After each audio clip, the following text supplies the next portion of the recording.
예. 자, 세 번째 강의를 시작하겠습니다. 이번 시간에는 전통적 금융 기법, 담보대출 상의 문제점 및 개선점 부분에 대해서 좀 살펴보도록 하겠습니다.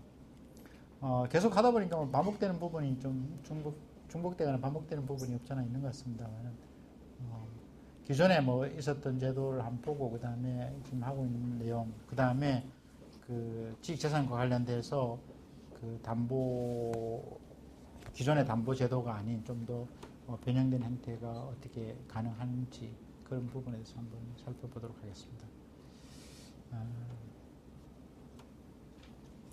뭐 다 아시는 내용일 것 같습니다. 지금 실제로 다니시는 분 회사에서도 지금 하시는 거였을 것 같은데요. 옛날에 그 기술의 가치를 평가해서 그 기술을 직접 담보로 평가해 상당한 작업을 지원하는 방식이 실제로 운영이 되었다고 합니다. 그래서 예를 들어서 뭐 그 산업재산권 기술 담보로 해서 사업화 자금을 지원하고, 설정방법 담보기술 재산권을 대상으로 기술 담보 가치를 평가하여 그중 일정 사실을 대출하고, 손실보전이 90%까지 정부가 보전하고, 문제는 2년 거치 5년 분할 상환하고 했는데, 손실 보전 비율이 증가하고 기술자인이 활성화 미비하고 평가 공신력이라든지 전문성이 부족해서 결국은 이 제도가 실제로는 계속 유지는 안 됐던 제도가 있고요.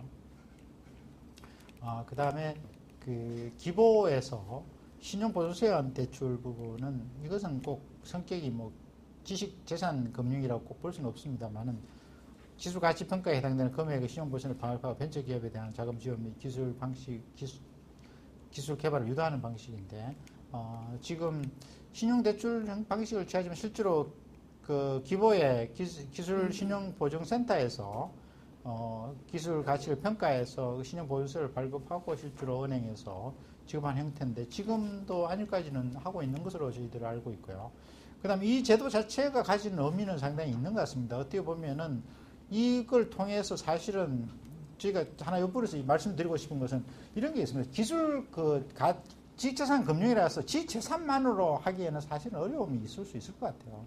근데 지금 너무 막 독자적인 가치가 있으니까 지식재산으로만 해야 된다, 이런 식으로 지금 제도를 끌어나가고 하려고 하는데, 제가 봐서는 뭐 당장 초기에서 그래 필요하긴 하겠지만 그렇게 하기에는 한계가 있는 것 같고, 사실은 지금 아까 전에 말씀드린 것처럼 중국 같은 경우도 50% 손실이 발생돼 50% 정부에서 보전해 준다고 말씀을 드렸는데, 그 제도도 마찬가지로 우리나라에서 지금 보증서를 발행하는 부분에 의한 대출도 상당히 의미는 있는 제도죠. 근데 다만 이렇게 하다 보니까 지금 예를 들어 가치평가에서 너무 저기 기술신용보증기금에서 오신 분도 계시죠.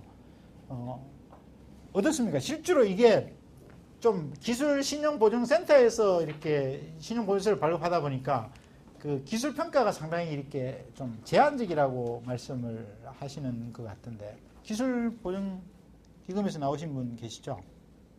어느 분이? 죄송합니다. 말씀을 좀 오셨습니까? 기본적으로 기술 가치 평가를 하지만 기술을 이렇게 하나만 보는 건 아니고요. 그 네. 기술을 그 주체로 하고 있는 그 경영 능력이 있는 경영자가 어떤 그렇죠. 능력이 있고 백그라운드가 어떻게 되고 과거 경험이 어떻게 되는지, 그런 것들이 기술을 성공적으로 이렇게 정착할 수 있고 사업화 성공률이 있을 수 있는 것 같은 그 데이터들이 지금까지 있거든요. 그런 어떤 데이터를 근거해서 이제 기술가치 평가에 의한 그 보증도 있지만 이 평가 모형은 여러 가지가 있습니다. 네네, 그렇죠. 하는 건 아니고 이제 등급 평가 모형도 있고, 그다음에 네. 이제 가치 평가 모형도 있고, 또 경제성 평가 모형도 있고, R&D 평가 모형도 있고, 여러 가지 평가 모형이 있는데, 이제 그 기업의 성장 단계에 따라서 이제 이 모형이 다르거든요. 네네. 그래서 어쨌거나 저희는 이제 기술 그것만 딱 보는 건 아니고요. 아까 네네. 말씀드린 경영자의 경영 능력이 하나 또 비중을 차지하고, 거기다가 이제 기술에 대한 어떤 그 권리성이라든가 여러 가지 기술에 대한 어떤 그 강도라든가 이런 것들도 보고, 거기다가 이제 시장하고 사업을 같이 보기 때문에 하나만 본다고 볼 수는 없죠. 아까 말씀하신 대로 이제 기업에 가지고 있는 기술이 중요한 팩터지만은 그거와 관련된 그렇죠. 백그라운드를 예. 중요하다 이렇게 생각하시죠.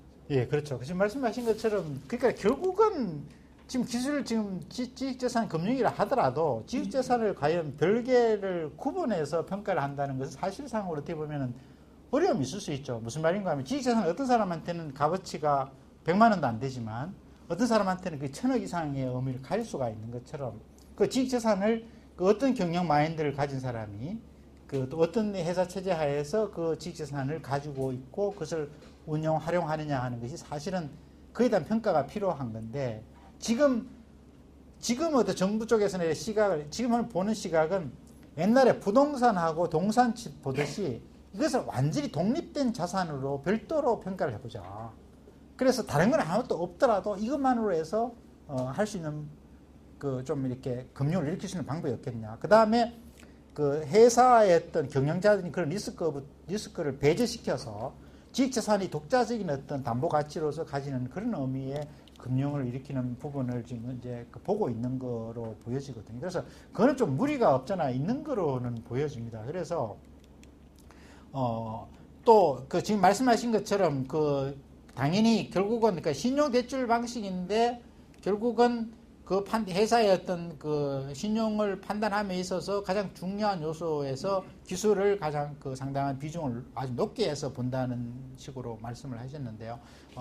그거는 맞는 것 같고. 근데 또 실제로 기술 부분에 대한 평가가 사실은 굉장히 비중이 높기 때문에 그 기술을 평가함에 있어서 또 보증서를 발행해야 되는 입장이기 때문에 그 부분에서 결국은 평가하는 기관 자체가 이중적인 성격을 가지는 거죠. 평가를 해서 센터하고 뭐 지점하고는 분리되어 있습니다만 동일한 회사 내 조직으로 되어 있다 보니까 본인이 책임을 인수할 부분에 대한 평가를 하다 보니 평가 자체가 상당히 제약을 가질 수밖에 없는 거 아니냐.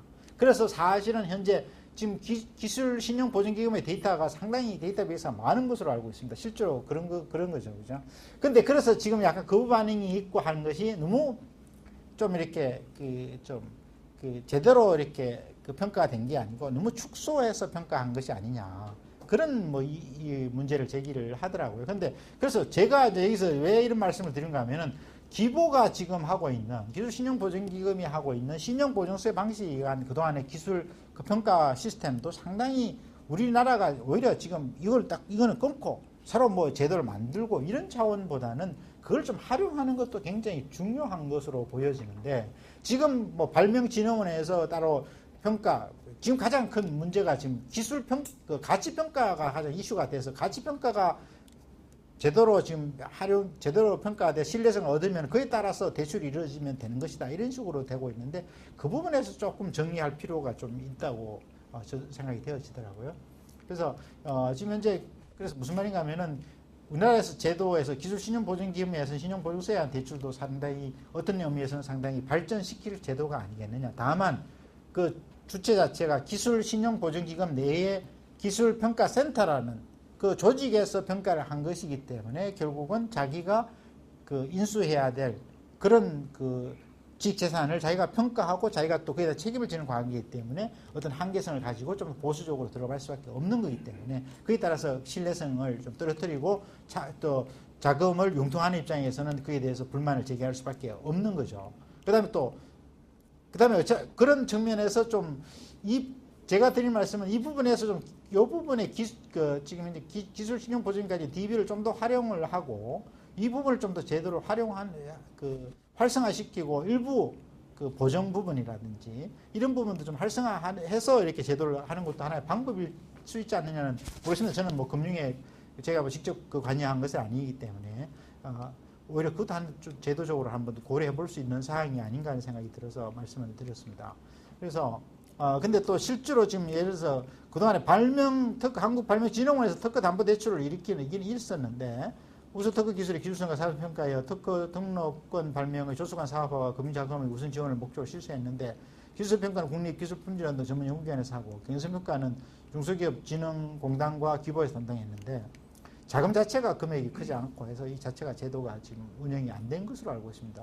그게 무슨 말인가 하면 결국은 이 당시에도 그런 어떤 지식재산이라는 게 필요하고 어떤 특허를 통해서 어떤 독자적인 어떤 담보 가치를 가짐으로써 어떤 그에 대한 어떤 그 담보대출을 활성화를 하려고 했는데 앞에 나중에 어떤 문제점이 발생되는 그런 문제 때문에 결국은 진행이 될 수가 없는 거 아니었나 싶고요. 지금 현재 다시 지식재산 금융에서 활성화시키고 있기는 있습니다만 여전히 지금 여기서 말하는 그런 문제가 있는 거죠. 지금 뭐 창조 경제라든지 이런 쪽으로 해서 지금 재산 금융을 최우선적으로 하고 지금 금융위에서 최고의 하도가 기술 금융이라고 지금 이번에 지금 금융위원 쪽에서 위원장 쪽에서는 그렇게 지금 얘기를 하고 있는 걸로 알고 있습니다. 그래서 사실은 그런 부분에서를 하기 위해서는 하는데 결국은 근본적인 문제가 해결되지 않고는 이것은 계속 나아가기는 어렵지 않겠느냐는 생각이 실제로 듭니다.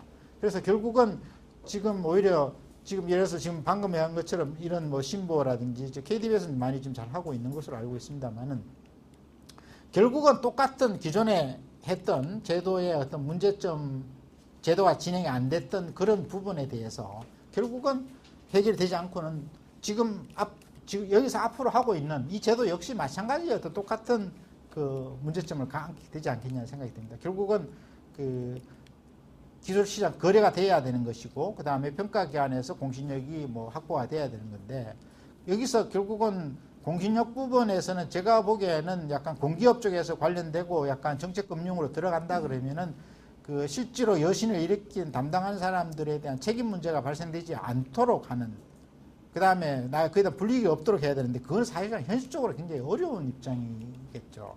그래서 결국은 이 부분을 과연 어떻게 할 것이냐 하는 부분에서는 결국은 기존의 고정적인 어떤 담보 개념으로 들어가기에는 좀 어렵지 않겠냐는 생각이 듭니다. 기존의 담보적인 개념으로서, 그러니까 유형자산에 대비해서 담보라는 거하고 지식자산도 똑같이 담보적인 개념으로 들어가기에는 어렵고, 제가 생각하기에는 신탁이라든지 임치라든지 좀 더 준담보적인 어떤 기능을 넣어서 그게 따라서 어떤 운영을 함으로써 이루어지는 것은 모르겠지만, 그렇지 않고는 사실은 지금 진행되는 식으로 하기에는 좀 무리가 있지 않겠냐는 생각이 듭니다. 그래서 지금 뭐 신보에서는 지금 2013년부터 뭐 보정한 대로 10억으로 해서 뭐 비용도 되고, 그 다음에 해서 뭐 그 지식재산 가치 평가를 해가지고 그에 대한 자금을 지원하는데, 이것이 뭐 발명진흥원에서 하는 건지는 잘 모르겠습니다만은 평가를 어떻게 하느냐에 따라서 지금 현재는 뭐 이루어지겠습니다. 실제로 이게 부실화 생기고 그때 나중에 그 담당자의 책임 문제라든지 이런 문제 때문에 사실은 뭐 지금 드라이브를 걸면 하긴 하겠지만 과연 얼마만큼 이게 운영이 될지 잘 어려움이 있을 것 같습니다. 여기서 신보에서 오신 분이 계신 것 같은데 조금 여기에 대해서 설명을 좀 해줄 수 있을까요? 건우 분. 신용보증팀에서 저희 가치평가 보증은 아까 말씀하신 대로 그 발명진흥회 그 가치평가 의뢰를 해가지고 네네. 거의 나머지 가치평가 한도 내에서 지원해드리고 있는데, 기간적으로 너무 장기간에 소요되다 보니까 가치평가 하는데. 네. 작년 같은 경우에는 5월달에 접수한 게 거의 9월인가 3, 4개월 걸렸어요. 예. 그러다 보니까 적기에 자금을 지원하는 부분에서 좀 부족한 점이 있습니다. 네. 아마 향후에 그 평가 부분에서는 아마 보완을 좀 할 것 같다는 생각이 듭니다. 그 한 비용도 한 2천만 원 정도 드나요? 1,000만 원. 원인데 한 500억. 기업이 100만 원 부담하고 나머지는 네. 정부랑 예. 지식재산 우대보증은 어떤 그런 가치평가 절차를 밟지는 않는데, 말 그대로 이제 특허권 이제 건당 하나에 뭐 1억 이런 식으로 뭐 디자인권은 3천만 원 같은 이런 식으로 그 건당으로 금액을 이제 책정을 해서 해드리는데, 네네네.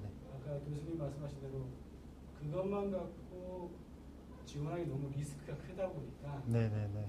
아까 그 기부에서 지금을 말씀해 주셨 우리도 마찬가지로 그 주변에 어떤 그런 다른 기업 백그라운드도 보고 이런 게 이렇게 할 수 있겠죠. 만약에 이 회사가 원래대로 했을 때는 대략 뭐 한 1억밖에 지원을 못하는 회사인데 특허권을 갖고 있으면 그때보다 좀 더 많은 금을 해줄 수 있는 그런 이제 그 폭은 좀 넓혀질 수 있는 그런 부분은 그런 식으로 운영을 하고 있습니까? 근데 이게 과연 계속 유지가 될까요? 일단 현 정부에서는 계속 할 거로 봅니다. 근데 나중에 이게 만약 부실화되고 하면은 그때는 어떤 일단은 거기 이것도 마찬가지로 중과실이 있는 부분에서는 뭐 직원한테 큰 이제 중과실이 없는 한 문제가 없을 테고요. 네. 그다음 어차피 여기는 지금 그 지식재산 가치평가 보증 부분은 어차피 발명진흥원에서 평가를 할 테니까 그게 근거해서 100%를 합니까? 그 한도 이내에서. 한도 이내에서. 100%할 수 있습니다. 예, 그렇겠죠. 한도 이내에서니까.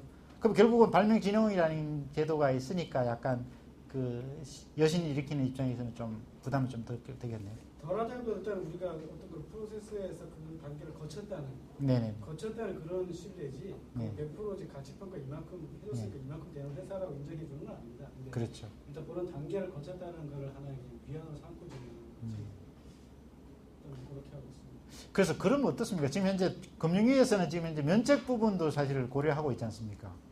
현재는 아직 뭐 이게 논의만 되고 있긴 한데.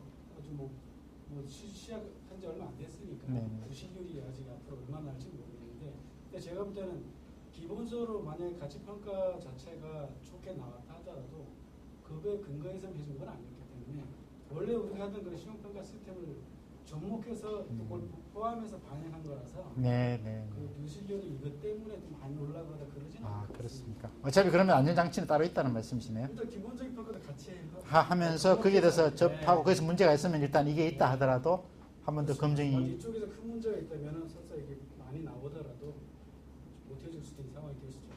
실제로 그럼 안 하게 됩니까? 근데 기존에 이게 작년에 첫 시행하다 보니까 예. 애초에 전국적으로 초반부터 걸렀습니다.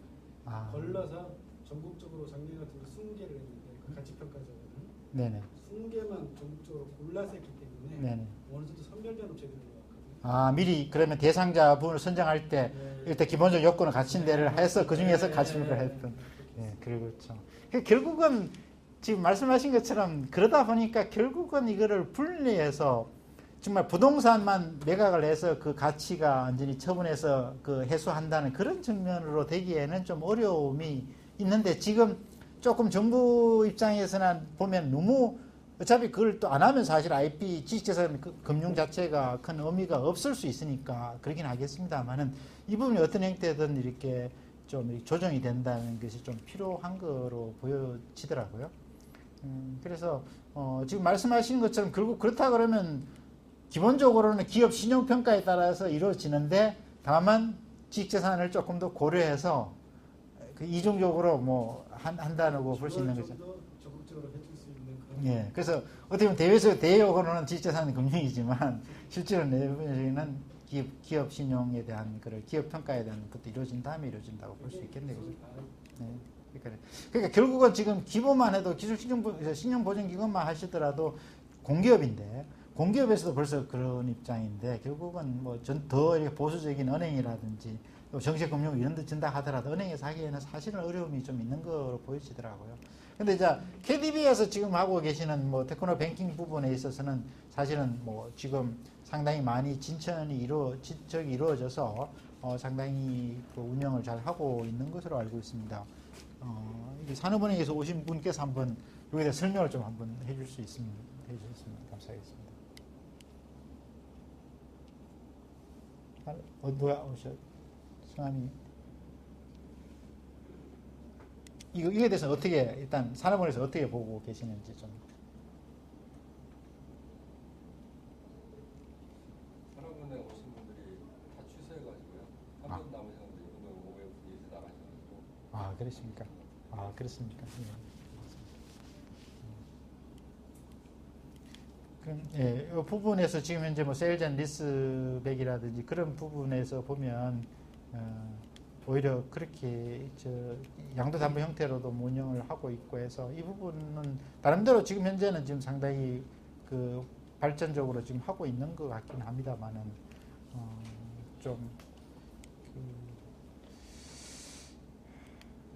여전히 똑같은 문제점이 있는데, 그나마 세일즈 앤드 리스백 부분은 어차피 지금 똑같은 것을 매매를 이렇게 매도를 하고 그 다음에 그에 따라서 기술료를 받아서 사용하는 형태로 취하고 있기 때문에 그 부분은 좀 그나마 나은 것으로 보여집니다. 그래서 지금 아까 전에 말씀드린 것처럼 지식재산을 매도하여 매도자금 상당의 금융을 일으키고 해당 지식재산은 라이선스 계약을 이렇게 계속 사용하는 형태인데, 제가 보는 일종의 양도담보라고 볼 수 있을 것 같고요.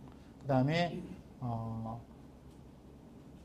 지금 IP 펀드라든지 정책 금융기관에서 지식재산을 매수하는 형태를 결국 여기에서도 좀 이렇게 리스크가 있는 거죠. 뭐 지식자산이 얼마만큼 가치 평가를 해야 되는 문제가 있기 때문에 결국은 이거 정책금융 일환으로 이루어질 수밖에 없을 것 같습니다. 양도담보를 사고 그 다음에 기업 창업자는 기업자 입장에서는 여전히 동일하게 그 지식자산을 활용하고 로열티를 지급하긴 합니다만 활용하고 또 매각 대금의 상당 만큼의 금융을 일으키기 때문에 이 제도는 상당히 괜찮은 제도인 것으로 보여집니다. 그래서 결국은 지금 전통적인 이 약간 변형적인 양도담보 형태가 되는 거죠. 그래서 이런 형태의 그 새로운 기법에 의한 담보 대출 부분은 좀 진행이 될 수 있지 않을까 하는 생각이 들고요. 그 다음에 또 하나 대안으로 볼 수 있는 것은 특허 신탁이라든지 기술 임치 부분입니다만은 특허 신탁은 수탁자가 신탁자의 특허를 수탁을 받아 이렇게 관리하는 행위이고 그 형태는 관리형 신탁, 그 다음에 자산 유동화를 위해서 자금 유동화 신탁이 있는 거로 알고 있습니다. 그 다음에 기술 임치 부분에서도 기술을 수취인에게 보완하도록 하고 어떠한 조건에서 만약 기술을 파는 경우에서도 수취인한테 계약을 체결해서 수취인하고 그다음 임치인하고 그다음에 양수인하고 계약을 체결해서 어떤 조건에서 뭐 이렇게 기술을 넘겨줄 수 있도록 그다음에 기술을 안정적으로 사용할 수 있도록 뭐 이렇게 해서 그래서 기술 임치를 통해서 기술의 안정적 제공을 도모하고 기술 거래에서 안정성을 제공하기 위해 따른 금융을 지원하는 형태인데 이게 현재는 상당히 많이 활성화되고 가고 있는 것으로 보여지고 있습니다. 그래서 지금 이 부분이 사실은 그 기업의 비밀도 뭐 그 기술의 그 존재 사실도 인정하고 예를 들어서 두 사람 사이 양도가 양수인만 계략하게 되면은 기술이 존재하는 부분에 나중에 또 논란이 있을 수 있고 그 입장에서 문제가 있는데 상당히 이 부분에 또 상당히 활성화되고 있는 것 같은데 이걸 자세히 살펴보면 먼저 특허 신탁에 관련돼서는 특허권자 수탁권자에게 특허권을 신탁하여 가치평가 후에 특허권자 협의를 통하여 수요자가 특허를 사용하게 하고 특허권자는 특허에 대한 통상실효권을 유보받아 계속 사용하도록 제도인데 여기에서도 가장 큰 관건이 되는 것은 결국 가치평가의 문제가 될 것 같습니다. 그래서 이 부분에 대해서는 결국은 아까 전에 말씀드린 것처럼 여기에서 수탁자가 결국은 공공기관이라든지 뭐 공공기관의 한계성이 있으면은 아니면 공공기관이 아니라 하면은 정책금융을 부여받은 기관이라든지 이런 쪽으로 할 수밖에 없는 거고 그 다음에 그 가치평가 부분에서 만약에 민간금융에서는 이 부분에서 사실은 이런 특허 신탁을 활용함에 있어서 상당히 제약 요인이 발생되지 않을까 생각됩니다. 왜냐하면은 상당히 보수적으로 가치평가를 할 수밖에 없고 왜냐하면은 예를 들어서 특허 무효율도 지금 많이 있으니까요.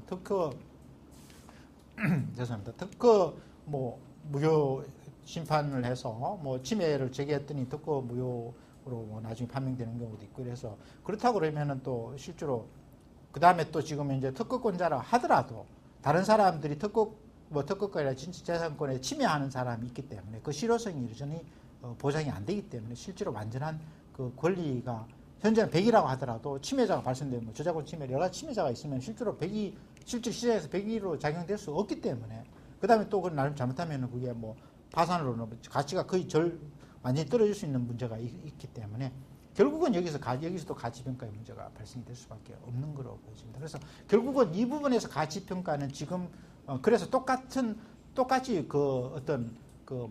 면책이라든지 어느 정도 정책금융을 일으키는 데서 어떤 자유롭게 실무자 쪽에서 업무 담당자가 할 수 있도록 하는 그런 부분에서 어떤 시스템을 만들어주지 않는 한 이것이 활용이 될 수 않지 않겠느냐. 그래서 실제로 특허 신탁이 지금 많이 안 되는 부분도 그런 요소가 되지 않을까 싶은데 결국은 수탁자가 지금 예를 들어서 정부라든지 준정부라든지 공공기관이라든지 이런 쪽에서 들어가게 되면 문제가 없겠지만 대기업만 하더라도 사실 무리가 있겠죠. 근데 대기업에서도 정책금융을 하면서 어떤 조건을 둔다든지 이렇게 하게 되면은 그거를 하는 데서 문제가 없겠습니다. 결국 가치평가 부분을 어떤 식으로 신뢰할 수 있고 정부 입장에서도 예를 들어서 완전 모랄 해저드가 완전히 발생될 수 있는 그러니까 문제가 되니까 어느 정도 수준의 그 객관성을 가지고 있고 그다음에 그에 따라서 정부 입장에서도 그 정도까지는 그 가치평가된 상태에서 부실이 된 것은 어쩔 수 없다. 그건 왜냐하면 시장 상황이 워낙 급격하게 변화되고 하는 거니까 그런 정도로 할 수 있는 정부 사이드 정책금융 일으키는 입장하고 그 다음에 또 실제로 업무를 하는 사람 입장에서도 문제가 없도록 하는 그런 정도의 어떤 가치평가 시스템이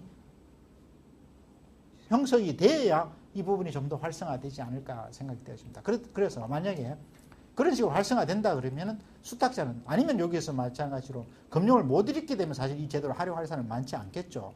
예를 들어서 뭐 단지 수탁만 맡긴다면 안 될 겁니다. 그런데 그런 정도가 된 상태에서는 사실 신탁업상 선량 관리자 주임으로 부과해서 뭐 특허권의 침해라든지 이런 부분도 사실은 주로 지식재산 관련돼서 발생되는 그 지식재산권을 소유하는 업체가 사실은 주로 조그만 벤처기업이나 적은 기업일 테니까 수탁자가 상당한 신뢰를 가지고 상당한 그런 회사라고 한다 그러면은 그런 업무를 담당할 수 있을겠죠. 특허권의 침해에 대한 어떤 노하우도 있고 경험도 많기 때문에 그런 업무를 담당하게 하도록 하고 그다음에 연차로 부분에서도 관리에다가 말해서 예를 들어서 그 회사가 뭐 부도가 난다든지 이렇게 될 수도 있으니까 그 관리할 수 있도록 하고 그다음에 특허에다 침해 부분도 다른 데 제대로 못하게 하는 그것도 시장 관리하는 측면도 있고 그다음에 소송 진행에서 더 전문성을 가지고 있으니까 뭐 다양한 그다음 경험도 있고 뭐 관리하는 여러 가지 뭐 법정 대리인도 있고 뭐 전문 변리사 변호사가 있을 테니까 그쪽에 하도록 하고 그다음에 실제로 특허 부분에서 뭐 예를 들어서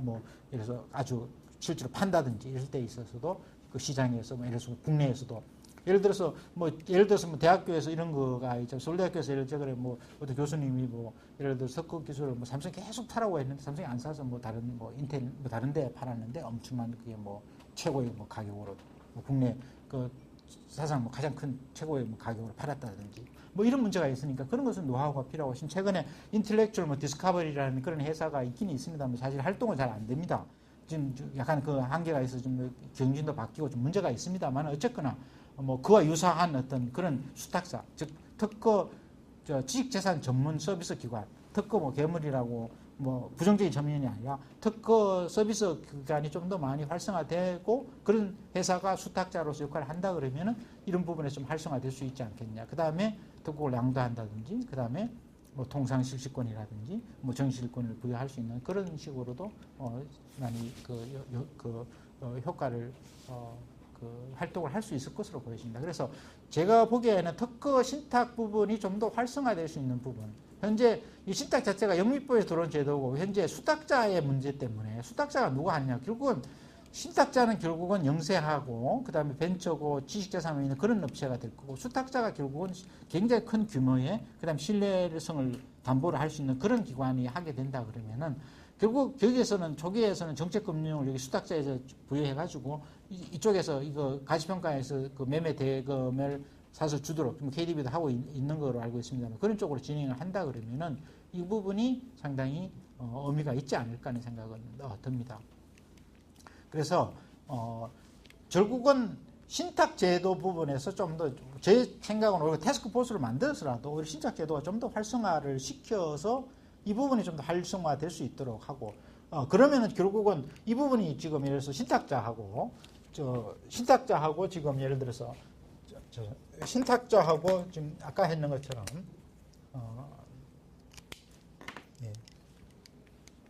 신탁자 부분이 지금 예를 들어서 여기서 지금 직접 소유가 통상적으로 조그만 회사가 가능성이 좀 부도날 수도 있고 뭐 이런 어려운데 신탁자가 하고 그 다음에 금융업자도 지금 수탁자 이 표시가 지금 빠졌습니다만 금융업자도 연결돼 있고 지식재산 활용하는 사람도 연결돼 있다면 이 수탁자가 제대로 기능을 할 수 있다 그러면 굉장히 지금 활성화될 수 있는데 굉장히 유리한 요건을 할 수가 있는 거죠. 그래서 지금 현재 신탁제도가 유일하게 지식재산 금융을 활성화할 수 있는 가장 좋은 기법이 아니겠냐는 생각을 하고 있습니다. 그래서 이 수탁자는 예를 들어서 뭐 아까 전에 그 공공기관에 하게 되면 어떤 한계성이 있고 좀 여러 가지 문제점이 있을 수 있으니까 그렇다면 예를 들어서 수탁자가 정책금융을 지원받는다든지 어떤 일정한 요건에서 정책금융을 수행하는 그런 기관 역할을 한다든지 이렇게 함으로써 수탁자가 역할을 한다 그러면 금융업자, 지식재산 소유기업, 기업수익자 모든 일을 극대화할 수 있고 그 다음에 실제로 지금 IP 지식재산 관련돼서 어떤 이것이 지식재산을 제대로 평가를 못 받는 이유는 그렇습니다. 이 회사가 조금만 예를 들어서 뭐 계속 운영되는 그 어떤 지식재산을 가지고 있는데 이 회사가 부도가 나버리면 그동안 서비스가 계속 안정성이 없기 때문에 시장에서 그 물건이 좋아도 살 수가 없는 문제가 발생이 됩니다. 그런데 그게 만약에 수탁자와 연결이 된다 그러면은 이 부도가 나더라도 수탁자가 일정한 요건에서 그걸 계속 운영할 수 있다 그러면 사실은 그 값어치가 계속 운영 안정성이 보장이 되기 때문에 그 제대로 된 평가를 받을 수 있는 그런 이점으로도 작용이 될 수 있어서 여기 신탁제도 부분의 활성화가 굉장히 중요하고 이 부분에서 조금 더 좀 대기업이라든지 오히려 여기는 소기업, 중소기업과 대기업 지금 뭐 동반성장 얘기를 해서 임치에도 많이 활용이 되고 있습니다만은 여기에서 오히려 이게 동반 관계가 됨으로써 수탁자가 가지고 있는 어떤 신뢰성 그런 부분하고 여기서 가지고 있는 어떤 전문성, 어떤 지식 재산이 가지고 있는 어떤 그런 그 재산 가치하고 여기 가지고 있는 어떤 전문성, 신뢰성을 같이 해서 결국은 지식 재산 활용이 되고 금융업자 입장에서도 안전하게 금융을 융통해 줄 수도 있고 그다음에 해수 부분에 대해서는 위험성을 줄일 수 있는 그런 쪽으로 나가는 것이 가장 바람직하지 않을까 생각이 듭니다. 그래서 다만 이제 신탁 제도라는 것이 미국에서 영미법에서 나오다 보니 우리나라에서 익숙하지 않아서 그럴 뿐이지 사실상으로 신탁 제도를 통해서 회사 같은 시스템도 사실 되는 거거든요. 그러니까 신탁 제도를 제대로 활용하는 것은 굉장히 중요하다고 볼 수 있습니다. 그래서 이 부분에 대한 어떤 근본적인 어떤 그 개념, 우리가 좀 남한테 맡기는 거 좀 이렇게 좀 부정적으로 M&A도 특히 그렇습니다만 이 부분에 대해서 조금 더 어떤 법제도적인 어떤 보완책이 이루어진다 그러면 굉장히 바람직하게 되어질 거로 생각되어집니다. 그래서 교수님 그러면 예. 현행법에서는 그러면 특허를 예. 신탁할 수 예, 이 현행법상은 가능합니다. 가능하다고 해석을 하고 있는데 실제로 운영이 잘 안 되고 있는 거로 알고 있습니다. 예, 저작권 같은 경우는 저작권 신탁 제도가 확립이 됐지 않습니까? 협회에서 다 하고 있는데 특허는 사실은 그런 게 없습니다. 왜냐하면 실제로 여기에서 결국은 특허가 뭐 활성화되고 뭐 특허를 이용하는 것은 어느 정도가 하면은 전화해가지고 특허 출원 보고 그 담당 변리사한테 전화한다든지 이런 정도 수준밖에 안 되다 보니까 이게 형성이 안 되는 거죠.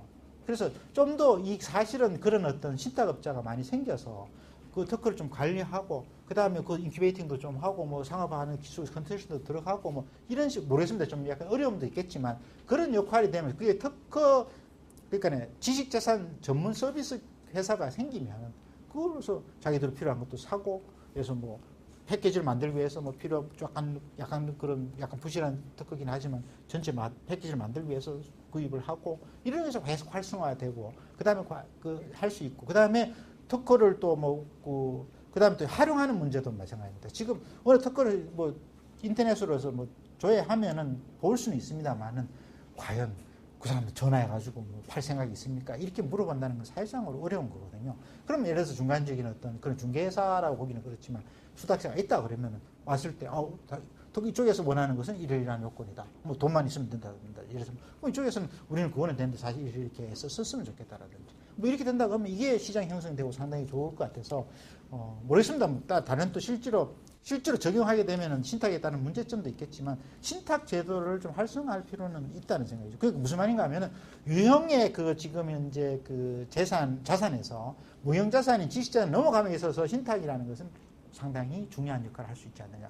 즉 담보를 대신하는 담보 기능을 할 수 있는 그런 역할을 하기 때문에 상당히 의미가 있다고 그렇게 생각되었습니다. 그래서 기술 임치도 마찬가지입니다. 지금 사실 동반성장위원회에서 관련돼서 기술 임치도 상당히 생각보다 많습니다.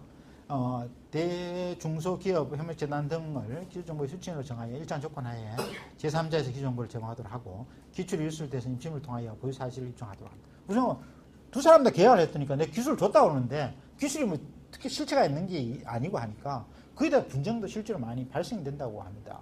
그래서 뭐 다 어느 정도 근거가 있고 하면 또 뭐 되긴 되겠습니다만은 그뿐만 아니라 또 넘어줄 때 살 때도 왜냐하면 내가 줄 때 너 어떤 기술인지 알아야 줄 거 아니냐 이렇게 되겠죠. 사는 사람 입장에서는.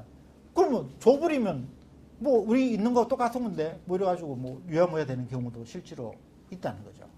근데 그것이 예를 들어서 수치이냐 이런 협력재단에 해서 주면은 그래서 그것을 나가고 한 것이 또렷하게 근거가 다 있기 때문에 실제로 굉장히 어떻게 보면 참 좀 하죠. 좀 임치라는 것은 어떻게 보면 굉장히 단순한 그 단계인데 임치도 사실은 이런 기술 부분에서 왜냐하면 기술은 등록도 안 되고 입증하기가 어려운 부분이 있기 때문에 임치만으로도 사실은 많이 활용이 되고 임치를 통해서 또 이쪽에서 가지고 있으니 아까 말씀드린 것처럼 인터넷에서 계속 그 서비스를 계속하는 기관이 있는데 그거가 만약에 부도가 났을 때는 임치기관 수치인에서 계속 그 서비스를 제공해 주는 거죠.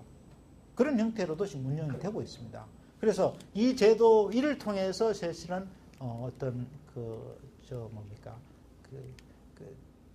기술 금융이 이루어질 수 있도록 하고 그다음에 사용자 안정적으로 사용할 수 있도록 그렇게 하는 것으로 지금 알고 있습니다. 기술 임체 통하여 임치자인 지식재산 보유 기업이 파산하더라도 이 기술의 사용자는 수신을 통하여 안정적으로 기술을 정발할 수 있도록 그렇게 하고 있습니다.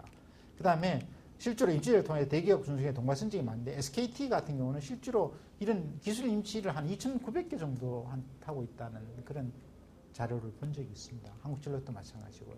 그래서 같이 동반해서 성장할 수 있는 그런 여지가 있어서 가급적이면 신탁제도와 융합하여 담보제도 대안으로 활용할 필요성이 있지 않는 생각이 듭니다. 그래서 지금 현재 진행되고 있는 운영되고 있는 담보제도하고 연결해서 오히려 이런 어떤 제도, 새로운 어떤 특허 신탁이라든지 기술 임치라든지 이런 쪽으로 해서 조금 더 우리가 그 담보 역할을 좀 할 수 있도록 하는 게 좋지 않겠냐는 생각이 들어지고요. 그 다음에 지금 신탁제도의 활성화 관련돼서 아까 말씀드린 것처럼 여기에서 그 수탁자를 둠으로써 금융업자 입장에서도 수탁자에서 뭐 어떤 그 관리도 이루어지고 그에 따라서 뭐 책임 부분도 지워진다고 한다 그러면 자유롭게 할 수 있고 그 다음에 아까 전 말씀드렸듯이 지신재산을 이용하는 입장에서도 이 사람이 부도가 나더라도 수탁자가 계속적으로 안정적으로 공급을 해줄 수 있으니까 활용이 될 수 있는 그런 이점이 있을 수 있습니다. 그래서 또 실제로 뭐 제가 이런 사업 쪽에 그건 아니지만 그래서 지금 현재 지금 신탁법제도 부분이 좀 더 활성화될 필요가 있다고 생각됩니다. 그래서 주로 지금 뭐 더 잘 아시는 거 마찬가지 수탁 뭐 자산 유동화도 마찬가지로 수탁자라는 것은 절대적인 신뢰성을 가지고 있는 기관에서 담당하고 있는 것처럼 이것이 그래서 그런 어떤 기관에서 한다 그러면은 지금 현재 열악한 어떻게 보면 지자간 기업의 어떤 그 운영 자체를 같이 두 사람이 같이 그룹이 돼서 어떤 금융업자한테도 제대로 안정적으로 신뢰할 수 있는 어떤 자금을 제출할 수 있도록 할 수 있는 마음이 들 수 있도록 하고 그에 따라서 충분하게 문제가 발생되지 않도록 할 수 있는 여건이 될 수 있을 거고요. 또 지식재산 활용하는 사람 입장에서도 마찬가지로 이 사람을 보는 게 아니고 이 전체를 보기 때문에 그런 식으로 계속 안정적인 그 보장이 될 수 있는 그런 이점이 있을 것으로 보여집니다. 근데 지금 현재 그래서 지금 아까 전에 뭐 여러 가지 제도를 많이 봤습니다. 전통적 금융 담보대출의 참 어려운 점은 보면은 아까 전에 두 분께서 말씀하신 것처럼 가치평가 자체가 일단 어렵다는 측면이 있고요. 그 전에 비용이 발생되고 그러니까 비용 부분은 지금 정부의 정책금융으로 하고 있으니까 다행입니다만은 실제로는 뭐 1,000만 원 부분에도 사실은 기술에 따라서는 굉장히 그 금액도 적을 수가 있는 거죠.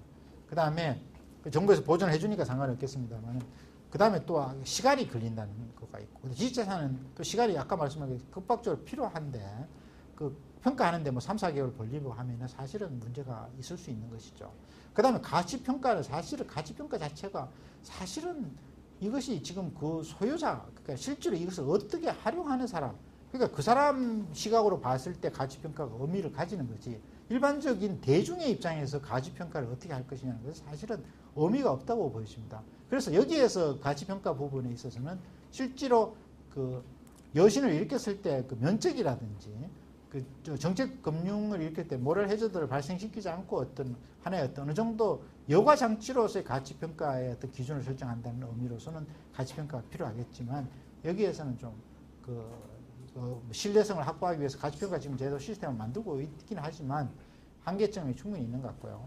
그 다음에 아까 전에 이런 중복되는 내용이 있습니다만은 담보관리상으로도 사실은 좀 이렇게 어려움이 실제로 뭐 관리에서도 어려움이 있고 그 다음에 담보처분 실제로 회수를 해서 팔아야 되는데 파는 경우에 있어서도 담보 자체가 실제로 그 수요자가 한정되어 있기 때문에 실제로 시장 형성이 될 수가 없다는 그런 한계점이 있습니다. 그래서 뭐 집은 누구든지 다 소유할 거니까 그 시장성이 상당히 확보가 되지만 예를 들어서 특정 특허 기술이라는 것은 그 소유자가 한정되기 때문에 이 부분에서는 할 수가 없습니다. 근데 그 사람도 타이밍이 있을 거고 그러니까 만약에 안 사게 되면 해소를 할 수밖에 없는 문제가 있기 때문에 여기에서는 이것을 누군가 해소할 수 있는 누군가 할 수 있는 즉 특허 지식재산 전문 서비스 회사 같은 데 있어서 자기가 장기를 위해서 어떤 풀을 넣던다든지 이런 식으로 해서 이것을 수요를 지금 이것을 예를 들어서 그래서 지금 보면 인텔렉츄얼 디스커버리가 이걸 제대로 하기 위해서 만들어진 거거든요. 인텔렉츄얼 디스커버리 회사에서 그걸 인수를 해서 나중에 이제 파는 거로 이렇게 활용하는 거로 해서 그다음에 그 나중에 해소가 될 수 있도록 이렇게 하자는 취지였는데 그래도 활성화되지도 않고 있고 어쨌거나 이 부분에 대해서는 또 나중에 나오겠습니다만은 IP 금융 계약에 있어서 그 누군가를 제3자 인수자를 특정하는 수밖에 없는 그런 문제도 발생될 수 있습니다. 그 다음에 이제 영업비밀과 등록 업무는 담보를 잡는 것을 예를 들어서 영업비밀 같은 경우는 그걸 과연 어떻게 지금 담보로 잡을 것이냐. 등록 업무도 없고 한데 그럼 어떻게 잡을 것이냐 하는 부분에서는 결국은 상당히 그 현실적인 어려움이 발생될 수밖에 없습니다. 그래서 그렇다면은 결국은 신뢰성이나 가치평가 기준 부분에 있어서는 결국은 정책금융에서 뭐 일정한 2단계에서 정책금융밖에는 할 수 없는 거기 때문에 나중에 시장이 다 형성이 돼가지고 모든 것이 가격이 실제 시장 가격에 맞춰서 가격이 결정될 수 있다고 문제가 없지만 그렇다면 정책금융에서 면책 기준을 설정하는 방법에 신뢰성 가치평가 기준을 설정할 수밖에 없을 거고 비용 지원 부분은 어차피 할 수밖에 없지 않겠냐는 생각이 듭니다. 그 다음에 담보가 가능하다. 아까 뭐 상표법이라든지 뭐 이런 부분에서는 법 제도와 정비가 필요한 것이고 그 다음 IP 자산관리공사처럼 부실 그 IP가 하더라도 그것을 회수를 해줘야 되는 거니까 그래야지 그 나중에 팔았다는 것, 회수가 돼서 실제로 이후하기겠다는 것을 나중에 실무 담당하는 사람이 나중에 뭔가 디펜스를 할 수가 있겠죠. 그래서 뭐 현재 시장 상황에 대해서 뭐 이렇게 현재는 뭐 100억을 줬는데 지금 뭐 100만 원이어서 뭐 그래도 뭐 인수를 해야 되는데 안 그래도 100억으로 뭐 자산 가치로 장부 가치로 100억을 잡을 수도 있는 거고 뭐 이런 문제가 많이 발생이 돼서 사클을 이렇게 만들어 주어서 그 다음에 그에 따라서 그런 케이스가 많이 발생이 돼서 실제로 거래를 만들어 준다는 것도 필요한 것 같고요. 그 다음에 정부 지원에서 뭐 하는 것처럼 뭐 저 손실 보전은 당연히 필요할 것으로 보여지고요. 그 다음에 IP 거래 시장 자체가 활성화해야 되는데 이건 그냥 워낙 근본적으로 문제가 뭐 쉬운 문제가 아니겠습니다만은 옛날에 기술거래연구소도 생기고 했지만 결국은 제 생각은 결국은 뭐 M&A 시장도 많이 활성화시켜주고 적극적인 M&A도 더 해주고 그다음에 거기다 광고 수단도 만들어주고 해서 결국은 M&A라는 거 지재산에 가서 벤처기업에 있어서 회사의 M&A라는 것은 결국은 지재산을 파고 사는 것에 불과하지 않느냐. 빌딩을 사고 팔 때도 회사를 형태로서 팔고 사는 거 마찬가지 똑같으니까 그런 어떤 시장의 어떤 그 레코드를 만들어줘야 된다는 생각이 들고 특히 여기서 하나 부과해서 필요한 것은 지식재산 전문 서비스 기관 회사를 많이 육성시키는데 지금 인텔렉트 디스커버리가 좋은 샘플이 되지는 못하고 있습니다만은 어차피나 정부 기관에서 준정부 기관에서 그런 회사를 만들어서 그런 기능을 계속해서 그 카운터파트가 생기고 그런 식으로 해서 지식재산 회사가 많이 발생될 수밖에 하도록 하는 수밖에 없다는 생각이 듭니다. 그 다음에 또 하나는 플랫폼을 만들어줄 필요는 있겠죠. 예를 들어서 뭐 그런 식으로 뭐 예를 들어서 아까 전에 말씀하신 것처럼 주식시장 그 지식재산을 살고 파는 데서 정보를 얻고 그에 따라서 뭐 어떤 조건을 서로 이렇게 할 수 있는 그런 시장 자체를 만들어준다는 것도 중요한 것 같은데 그런 문제가 전제가 돼야 될 거예요. 어떻게 보면 좀 이거 법적으로 좀 접근하는 것이 아닌 거 아니냐 이렇게 말씀하실지 모르겠지만 결국 그것이 선행되지 않고는 이것이 사실상으로 지금 아무리 드라이브를 건다고 하더라도 이 부분에서는 어려운 거죠. 왜냐하면 이 단계에서는 어떻게 민간이 들어갈 수가 없기 때문에 이것은 문제가 발생될 수밖에 없을 것 같습니다. 그리고 마지막에서는 그 등록된 지식자들과 준담보 설정하는 결국은 기존의 유형자산 부분에 대해서는 다 기존의 담보제도가 있어서 가능하겠지만 무형자산 그리고 특히 등록해서 등록원부라는 이런 게 없는 제도 부분에 있어서는 이걸 과연 어떻게 할 것이냐는 부분에 있어서는 결국은 신탁이라든지 방금 말씀드린 것처럼 아까 그 보신 것처럼 그 결국은 신탁이라든지 이런 제도 임치를 통해서 금융업자 그다음에 죄송합니다 금융업자를 표현했죠. 그러니까 금융과 그다음에 지식재산을 활용하는 사람 그다음에 실제로 지식재산을 가지고 있는 기업 자체의 전체적인 균형을 다 이익을 도모하는 것을 해야 되기 때문에 결국은 활성화를 결국은 신탁 제도를 활성화를 통하고 수탁자의 그 수탁자를 좀 더 이렇게 수탁자 많이 생겨서 이렇게 그런 기능을 역할할 수 있도록 해줘야 되는 거 아니냐 생각이 되었습니다. 그래서 뭐 지금 주제 발표하고 관련해서 토의에서 전통적 금융시장 지식의 활성화를 위한 법제도 방안은 뭐 조금 견해 차이 있겠습니다만 저는 정책 금융은 어느 정도 불가피하다고 보여지고 거기에 따라서 비용 보전이라든지 하는데 가치평가 부분에 있어서는 지금 2단계에서 가치평가는 할 수가 없는 거 아니죠. 우리나라에서 뭐 가치평가가 좀 미흡할 수는 있지만 기법 자체에서 뭐 틀리고 이런 건 아니고 다만 그게 없는 건데 시장이 없기 때문에 뭐 그래서 수익에 따라서 개인 앞으로 내가 라이센싱을 이렇게 줬기 때문에 뭐 캐시플로가 얼마 나와서 뭐 그런 식으로 수익 접근하는 것은 뭐 누구나 가능하죠. 다만 그 신뢰성이 있느냐 하는 부분이니까 그 케이스가 유사한 케이스가 있어야 되는 거니까 그런 문제가 있고 시장적 실제로 시장에서 유사한 기술 지식재산에서 과연 얼마만큼의 가격을 팔려냐 하는 부분이 제일 중요한데 결국 우리나라에서는 그런 제도가 그런 뭐 거래가 없기 때문에 안 되는 거죠. 그래서 그 단계에서는 여기에서는 결국은 실제로 수요한 사람이 우리가 보기에는 뭐 100만 원밖에 해당되지 않는 거지만 그것이 뭐 1,000억에 주고도 살 수 있는 거고 그건 여기서 자유로운 영역에 맡겨야 될 부분이고 다만 지금 현재 논란이 되고 있는 가치평가 부분에서는 과연 전통의 금융기법에서 과연 그걸 했을 때 서로 그러니까 모럴 해저드가 발생되지 않도록 하고 또 그 정부 입장에서 그 리스크도 줄이고 그 다음에 실제로 그 업무를 담당하는 사람 입장에서도 문제가 발생되지 않도록 하는 그런 정도의 어떤 시스템을 만들어 나갈 수밖에 없지 않느냐는 생각이 듭니다. 그 다음에 신탁제 80점 보여주는 마음은 신탁제도에 대해서 좀 더 이게 법리적인 검토가 좀 필요하고 좀 더 저희가 좀 친화적이지 않죠. 신탁에서 익숙하지 않습니다. 그 다음에 신탁제도라는 것은 사실은 지금 이제 상속재산이라든 이런 것 보는데 수탁자의 관리 같은 게 굉장히 많이 법리가 많이 발달되기 때문에 그걸 발전시킬 필요가 있습니다. 특히 그 개인의 자산의 어떤 관리 측면에서도 뭐 은행에서도 지금 많이 하고 계십니다만 좀 더 이 부분이 강화될 수밖에 없지 않느냐는 생각이 들고요. 그래서 책임재산하고 그다음에 수탁자를 좀 활성화해야 되는데 그에 대해서 어떤 수탁자의 신뢰성을 높일 수 있는 부분 뭐 필요하면은 이런 제도를 통해서라도 보완이 돼야 되지 않을까 하는 생각이 되고 그다음 수탁자에게도 좀 더 또 어떤 인센티브를 줘야 되지 않느냐 너무 이렇게 엄격하게 뭐 컴플릭트 생각 다 못하게 하고 하는 것처럼 그런 부분이 아니라 조금 더 이익을 어느 정도 같이 할 수 있는 부분도 줌으로써 이 부분에 대해서 좀 더 뭐 자세히 검토가 필요하겠습니다. 이게 필요하다고 보이시고요.